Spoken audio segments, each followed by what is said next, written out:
더불어민주당이 당권 주자를 우원식, 홍영표, 송영길 의원 이렇게 3파전으로 압축한 가운데 앞선 친문 핵심 윤호중 원내대표 선출이 변수로 주목받고 있습니다.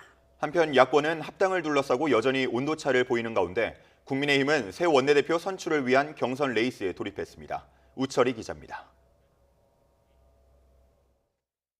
기호 2번 우원식 후보, 기호 3번 홍영표 후보, 기호 4번 송영길 후보, 이상 당대표 선출을 위한 예비경선 당선자로 더불어민주당 새 대표를 뽑기 위한 예비경선 결과 이변은 없었습니다. 꼰대 문화 타파로 청년들이 돌아오는 민주당을 외친 정한도 용인시 의원을 제외한 우원식, 홍영표, 송영길, 중진 3파전 구도가 확정됐습니다.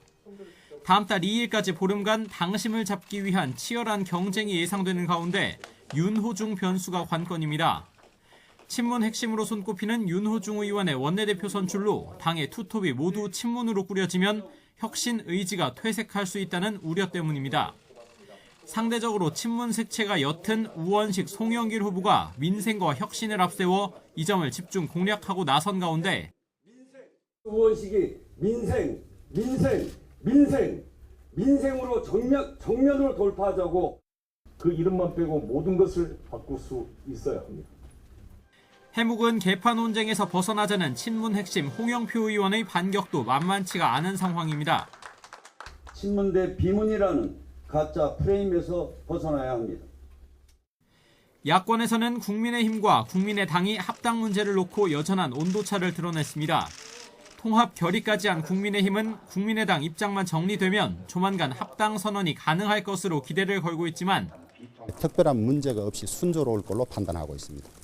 당원들의 의견 수렴에 나선 국민의당 안철수 대표는 찬반이 갈릴 뿐만 아니라 찬성 측에서도 우려가 나오는 등 여러 의견이 존재한다고 속도 조절에 나선 상황입니다. 국민의힘에 대한 반감이 큰 호남당원 간담회가 이번 주에 예정된 가운데 흡수 합당의 우려가 만만치 않은 상황에서 국민의힘 새 지도부 선출 뒤 본격적인 합당 논의를 진행하겠다는 뜻으로 풀이됩니다.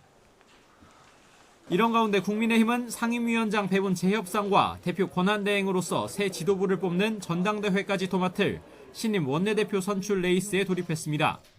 울산시장 선거 공작 사건, 그 핵심 축인 저 김기현이 앞장서 막무가내식 국회 운영을 한다면 직에 연연하지 않고 싸우겠습니다.